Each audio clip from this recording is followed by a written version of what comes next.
Anyway, it sounds something like this.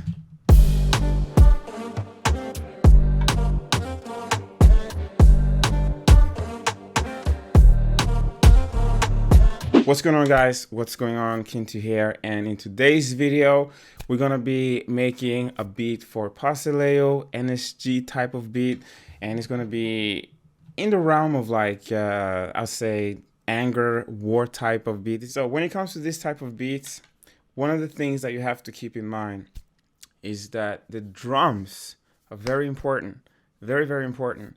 I see a lot of people, they're trying to like make this type of beats for backroad G, Salieu type, and they just don't put enough time into their drums. You need to make sure that your kick is hitting and your snare is hitting, because at the end of the day, this is pretty much what's driving the entire genre, if you ask me. If you listen to a song like My Family with Salieu and backroad G, yes, the sample is very important and it plays a critical role in the song, but the drums, man, I mean,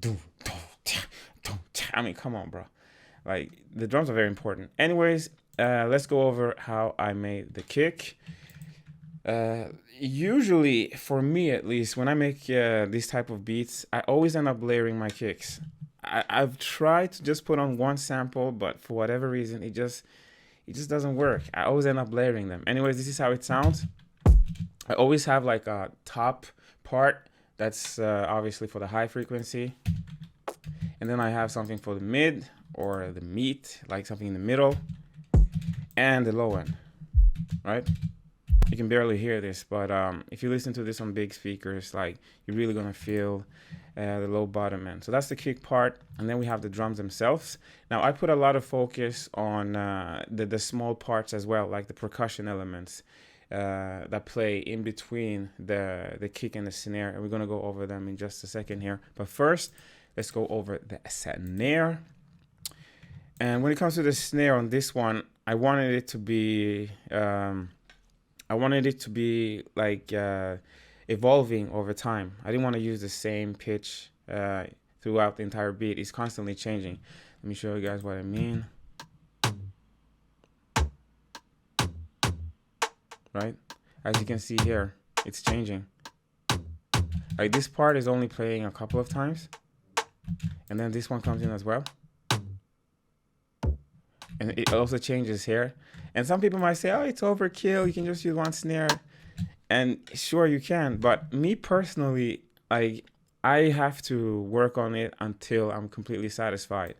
And I'm very picky when it comes to like sounds and the entire like sonics of the track. Like, everything just has to sit perfectly. If it doesn't, then I'll work on it until it sits. So the snares themselves, I mean, they're all over the place, as you can see here, right? I mean, I'm even changing the pitch here. So yeah. I can spend like an entire session just working on the drums, to be honest with you, like 6 to 8 hours, sometimes even 11, just to make sure everything is sitting and knocking well. Anyways, that's pretty much the snare and the kick.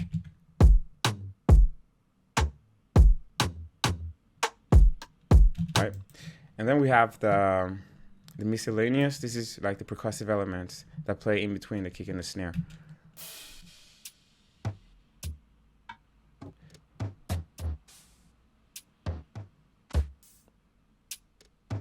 Now, the thing with this type of elements is that they are not intrusive at all. They're just there in the background, but they add a lot to the mix. They just keep whenever the snare and the kick isn't playing, they just fill up the space in the track so that it doesn't sound too empty. So that's the miscellaneous part. And that's pretty much it for the drums. One of the things that I also do is that I always make sure to clip everything so that when I run it through the master chain, I don't have anything clipping and going crazy, right? And this is so that I can maximize the amount of volume that I get out of the mix, right? So that's it. That's it for the drums. And then we have the vocal. I spent a lot of time on these vocals. There's a lot of things going on here. I think this is a sample from either a contact library or it's from like some EDM pack or something.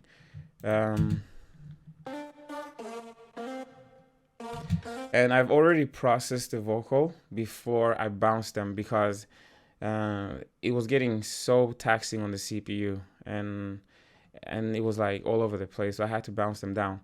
But anyways, they kind of already finished, and it was changing all the time. I had like certain plugins that were constantly changing, so they weren't sounding the same every time the chorus came in, and that's fine, but I wanted them to be firm and predictable.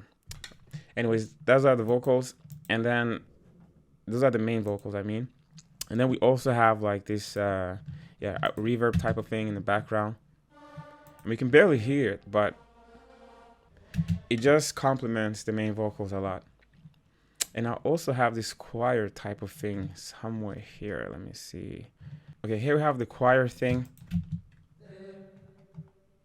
This is just a contact library. Yeah. This is Helion Sonic. You can barely hear it in the mix, but it's there and it's complementing the main vocals.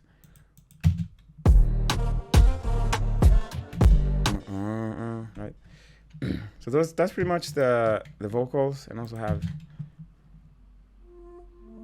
yeah, this isn't necessarily vocal, but the timbre of the sound itself is very complementary to the main vocal, so I decided to put it in the vocal bus. This is just a flute from Contact, and we also have a couple of other like counter melodies and stuff. You can barely hear it again using Serum, and this is pretty much the same as this one, but I bounced it in the mix because it was changing all the time. Right. And then this is probably the same thing. Another choir type of thing. I haven't gone through this project in a while. That's why everything looks new to me as well. Right. That's a vocal sample from Contact. I think it's Exhale, if I'm not mistaken. So yeah, that's the vocal part, and then we have the chords. The reason why I used this type of drums, or I mean this type of brass sound, was because I wanted to have that war feeling, and they're very subtle. You can barely hear them in the mix, but if I remove them, right, make a big difference. Listen, and without, right, again, yeah. Those are the small kind of things that I spend a lot of time on putting into the mix, just to make sure that everything is just right in its pocket. It's not too much, but again, it's not too little, and it actually has a purpose in the mix. The drums are from Helion. I use Helion a lot, and also Nexus for this type of brass sound. I think Contact tends to be a little bit overkill. Unless you're like producing a movie or something, it's not really necessary to be using those heavy libraries. Like these are sufficient enough. Yeah, so that's pretty much the chords. It's like just brasses in the background, and then we have the bass. And I spent a lot of time on this bass, to be honest. It took me a whole session as well with this one. I think like 4 hours or something just to finish it up. And I try to implement EDM elements, electronic dance music, into the bass part, because a lot of producers just use an 808 and they call it a day, but I wanted to keep it interesting and also exciting at the same time. So I do use an 808, but at the same time I also make sure that I use this analog type of synth just to add like a different perspective on this type of beats. So if you listen to it, right, you can clearly hear this isn't like a 808. This is more like a Reese type of sounding thing. Let's go over the sounds that I use. I use Spire a lot in my bass part. This is just for the high end, obviously. And then the 808, which works fine on its own, but if you add this Reese type of elements to it, it just hits through so much better, in my personal opinion. Yeah, so that's pretty much it. Not that much going on, but I did spend a lot of time because I was going through a lot of Spire presets to make sure that I found the sounds that were complementing this 808. Yeah, and this is an 808 that is from a sample pack of mine. Haven't released it yet, but we'll see. I might do it in the future. Anyways, that's the bass part, and then we also have this complementary stuff. This is just to complement the main 808. It's not really doing that much, to be honest with you. Yeah, and to be honest, that's pretty much it. And from there, what I usually do, like, I finish up the chorus part, and once the chorus part is finished, then I just copy paste from the chorus part into the verse, and I remove certain elements, obviously, to make sure that the verse part isn't as busy as the chorus. Same with the pre-chorus, and obviously you also want to add a couple of changes here and there, but it's not like a major difference, to be honest. There are the soundscape in the verses and the chorus and the pre-chorus are pretty much the same samples that I'm using. You can hear it here. Right? Obviously the chorus part here is not active because you can hear it here, right? But here it's taking a little bit of backseat, and I also change it up the chords, play them an octave higher, and so on and so forth. Yeah, so that's pretty much it, guys. I hope you guys were able to get something out of this. If you have any questions, let me know in the comment section below. And I'll leave a link to the beat in the description. Check it out. It's one of my favorite beats by far. And actually, to be honest with you, I got to tell you this before I let you guys go. And also, we're going to go over the master. It didn't start out like this. I had a lot of iterations. I think this is like the second version, because the first version that I did was using the same type of elements, but I just wasn't happy with how it was sounding. So I deleted everything and I just started from scratch. I used the same bass and the same kick and the same snare, but like the vocals completely changed. And also the chords part completely changed. So don't be afraid to switch up on your beat. Like if you're making a beat and you're not satisfied with how it's sounding, you can always like switch it up, okay? And go a completely different direction. You don't have to just release it just for the sake of releasing it, because this beat is one of my highest selling beats on BeatStars. And I don't believe it would have been one of my highest selling beats if I would have just went for the first version that I wasn't even feeling that much. This one I was feeling. I came back the next day and I heard this beat again and I was like, yep, it's a bop, right? So you got to make sure that you elevate your quality, okay? The type of beats that you put out, okay? Because it's very important.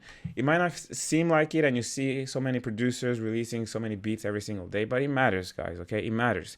If the quality is there, you're going to get sales. Trust me. And I don't even have that many beats, but I'm getting consistent sales.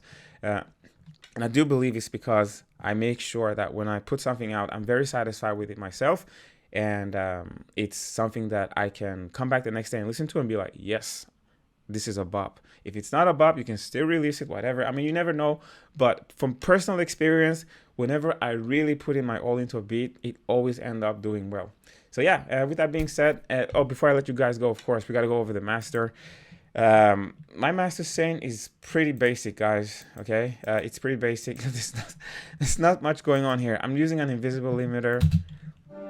Just hold on a second. I mean, that's it. You can copy the settings, whatever. I mean, that's all I do. Like, there's nothing else going on here. It's pretty basic. I just make sure that the mix is handled, because if the mix is all right, then the master, all you got to do is really just clip the peaks and just make sure that they are in control and call it a day. Render. Obviously, if you have rap vocals over it, you might want to put on like an SSL compressor or something like that, just to glue everything together, and also add like stereo separation and all that stuff. But if it's just a beat and you're producing it just to upload it for people to listen to, it's not that deep, bro. Just put on a soft clipper like the FL Studio guys are doing, or just put on a limiter like I'm using. I'm using the invisible limiter, and call it a day, okay? Anyways, with that being said, again, I will leave a link below to the beat in the description. Hope you guys were able to get something out of this. Be sure to subscribe and also check out my beat channel. Again, if you click on the link and check out the beat, you will go to my beat channel. And yeah, I'll see you guys next time. Take care. Peace.